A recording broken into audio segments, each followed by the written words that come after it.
ES Audio. Hello, I'm Nick Curtis, the Evening Standard's chief theatre critic. Welcome back to our theatre podcast. This week I'm joined by Nancy Durrant, the Evening Standard's culture editor. Hello, Nancy. Hello. Coming up, we'll be talking about the Evening Standard's Theatre Awards, back this year after a 2-year hiatus due to you-know-what.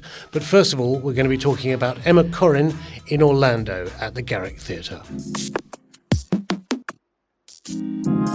This is an adaptation of Virginia Woolf's slim novella about a character that is born male in Elizabethan times, lives for approximately 300 years, and changes gender midway through that point. It's been directed by Michael Grandage, who used to run the Donmar Warehouse and more recently directed Frozen in the West End, and been adapted by Neil Bartlett, who was quite a sort of big figure in the 90s. But the big figure here, of course, is Emma Corrin, who uses they/them pronouns.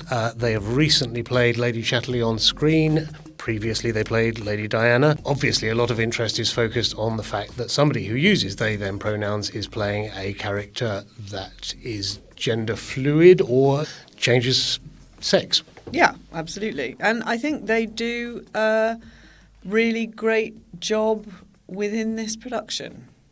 Sounds like faint praise to me, Nancy. I was really, really surprised to find that I did not like this show at all. And it's so interesting because there was such a split for me of responses among the people that I know who saw it. Some people who I really thought would be, of the same mind as me, absolutely loved it. They found it really joyful. It was kind of a lovely romp. And some people were just like, oh my God, I couldn't wait for it to end. So I'm afraid I was probably not quite that bad, but I was definitely quite far on that spectrum towards that end. I understand a lot of your reservations about it. I think we should probably explain to people as well that it's only about 80 minutes long. Corrin is very much the centrepiece, but around them flutter 8 or 9, depending on how many of them are playing other characters, versions of Virginia Woolf, played by a variety of performers of different ages, genders and ethnicities. It's a bit sort of tricksy and stagey and in-jokey, isn't it? There's and a bit sort of literary pat yourself on the back-ish. Yeah, it's funny, isn't it? I think Orlando is obviously it's probably Virginia Woolf's most whimsical work. She's not known for a whimsy. She is known for her tricksiness, definitely, in terms of her writing. But you lose all of that kind of bravura, beautiful writing because it's not there in here. It's all dialogue, and it doesn't. I don't know. I just sort of couldn't see the point. It's slightly as well, as you said, I think when we were discussing this before we came on air, it's a little bit panto. Yeah. There is this character called Mrs. Grimsditch. Played by Deborah Finlay, who's a tremendous performer. She is a sort of pantomime dame here, and indeed does quite often come on making jokes saying ladies and gentlemen, boys and girls, and everybody. Yeah, which is great, and I think, and everybody laughed the first time, and everybody laughed the second time, and after the second time, you really don't need to repeat it again. Perhaps I'm being unfair. This is they've got 300 years to get through, and 2 different genders, and lots of different issues are kind of very briefly raised in sort of very short bubbles, and there's a few great lines where they talk about being incidental working class characters or the plight of women or attitudes to gender, but they're sort of isolated in this kind of ribald chaos that doesn't really say anything. There are no discernible characters. Even Orlando, I felt like 350 odd years on, Orlando doesn't seem to have learned anything. That's true. That's very true. When I wrote about it immediately after seeing it, I did start off by just saying, can we take a pause to just see that a commercial proposition in the West End is an 80-minute adaptation of Virginia Woolf, which discusses gender issues, featuring a performer who uses they/them pronouns. Yeah, which is... I think that's extraordinary. Absolutely brilliant. Yeah. I am delighted that this thing exists. And I think we should talk a bit more about Emma Corrin here, because their performance is I think, the real standout of it. Absolutely. I mean, they're on stage pretty much the whole time, I think, and they absolutely carry the entire production. They are, I think luminous is not a stupid word to use in this context, actually. It's a really... Luminous or lambent, even. Ooh. Yeah, I think they do a great job, but I don't think they've got a lot to work with. And I did think also, I was really confused and a bit put out by the Virginias. You know, Virginia Woolf was a fascinating, spiky, snobbish, brilliant woman, and she is reduced in this to this sort of, you know, I'd hesitate even to call them a Greek chorus of sort of ineffectual, floaty presences, and they just sort of repeat words, and they seem very passive.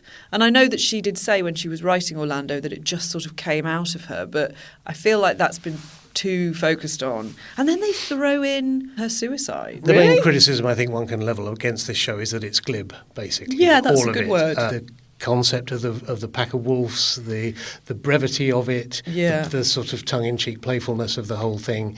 Even Corrin's performance has a certain sort of larky quality to it. Yeah, they've got a sort of cultish air, and I think the sort of entirely appropriate sort of arrogance of a young Elizabethan aristo kind of sticks with them throughout, even after the change into womanhood. And I think that's in the script more than anything else. I suppose the plus point is that you do get out in time for dinner, don't you? Yeah, you absolutely do. Yeah, not the case with a lot of stuff that's around at the moment. No, that's true. That's true. Once you've kind of gone in on that sort of larky tone, then I don't really know how you get out of it. But, you know, Neil Bartlett and Michael Grandage sort of, you know, they're pretty experienced. Maybe they ought to have been able to work that out. Yes. I wanted more from it, even though I didn't know what I wanted when I went in. This, for me, was a 3-star show, and I think I'd stand by that. I think it is fascinating that something like this is able to come on in the West End. After the pandemic, we were all worried that everything was going to be teeth and smiles and mindless entertainment. And if we found this a bit glib, I think it's really still a fascinating indicator of where the culture is going. And I think Emma Corrin is a star. Absolutely. I think they are. I wasn't that smitten with Lady Chatterley on Netflix, but I think they are absolutely, again, a standout performer in that. Yeah. Definitely. So it's on until the 25th of February, and some tickets are available for only £10. So that's a bit of a bargain. Go for Emma Corrin, run away from the pack of wolves. Right, let's go to the ads. Coming up in the second half, we're going to be talking about the 66th Evening Standard Theatre Awards, which feature Jodie Comer and James McAvoy. We'll be back after this.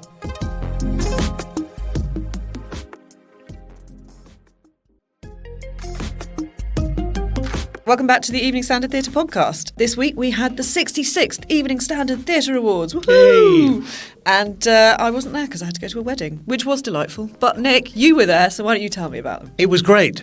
I don't think one can underestimate how nice it was for the theatre world to get back into a room together after 2 years apart. It's always quite a big event in the theatre calendar. I remember Stephen Daldry years ago saying to me that he felt it was the start of the party season because they normally happen in November. This year they were moved to December, and they were reflecting a longer period of time because we basically dated the eligibility period from the end of lockdown. So we had 18 months worth of theatre to cover. I think even though it is still an extremely difficult time out there for the industry, these awards really showed how incredibly fertile and strong it still is, though, and how varied. Jodie Comer, of course, won the Natasha Richardson Award for Best Actress for her performance in Prima Facie at the Harold Pinter Theatre in the West End, which was just extraordinary. For those who hadn't seen it, we should probably also mention Prima Facie. Jodie Comer plays a lawyer who specialises in sexual assault cases, who is then herself sexually assaulted. I think people think solo shows are easy because it's just you talking, but it's not. You have to build in reactions. Yeah, you've yourself. got no one to respond no foil, to. no it's mirror. Just you and the audience. Yes. And you just have to do everything yourself. I mean, it's just that was one of the most extraordinary performances I think I've ever seen. She's amazing, and she's a unicorn, I think. She's just a sort of, an absolute one-off. She's extraordinary. Yeah. We didn't have James McAvoy at the ceremony because he was in Italy filming. He was playing Pontius Pilate, which, let's face it, is a role that you would fly to Italy for, I think. But he won for Cyrano de Bergerac, won Best Actor for Cyrano de Bergerac, which, again, is one of the few shows I've given 5 stars to. That was really something, wasn't it? It's like, I have to admit, I don't like Cyrano de Bergerac as a play, as a story. I think it's absolutely it's like literally the most unromantic thing I've ever heard. They just gaslight this woman Yes. for like a year. It's how to lie to women. Yes. It's unbelievable. And then they don't even tell her for years later after her husband has died. It's just, I really, really dislike it. But that production was incredible. Yes. It was absolutely extraordinary. For those who hadn't seen it, Cyrano is an updating of the Edmond Rostand 17th century verse play about a man with an enormous nose who's in love with his cousin and woos her on behalf of another. As I say, this is an updating, so rather than romantic verse, we had rap battles. It was all done in modern dress. Cyrano didn't have a big nose, so it became about his self-loathing and about his lack of it's self-confidence. fascinating that. When you spoke to James McAvoy about it, didn't you? I was really struck by him saying, I said to Jamie Lloyd is the director, a brilliant director, and just, really doing some incredible stuff. He said, isn't it just about a bloke with a big nose? And he was like, well, it is a bit at the beginning, but actually after that it's just about a man who hates himself. Yeah. And it's true, it's actually just he can't do right by this woman who he loves because he simply doesn't think he's worthy. Yes. And the whole play is about image and artifice and the roles we play or we're forced to play. One of the things that I think, going back to your point about it being a play about gaslighting women, this brings out quite strongly that she is an educated, smart woman forced into this very passive role within it. No, so that was an extraordinary production. It started in 2019, had its planned trip to New York cancelled by the pandemic, and was then brought back, I think in a very conscious way, by McAvoy and Jamie Lloyd going, we've got this film star vehicle, we've got this, guy who's been in the X-Men movies, as well as being a great stage actor. Let's get people back to the theatre. People back to the theatre, and I think it worked. And to get people back to the theatre in a radical reworking of a 17th century French verse play. Again, just pretty cool. Mind blown, completely extraordinary. Yes. But one thing I thought that was interesting about this is that these people are obviously extremely famous, popular film and TV stars. But I think in an industry that is still largely dominated by the privately educated and certainly in terms of directors and writers by those who've been to Oxford or Cambridge, both Comer and McAvoy come from relatively modest working class backgrounds in Liverpool and Glasgow.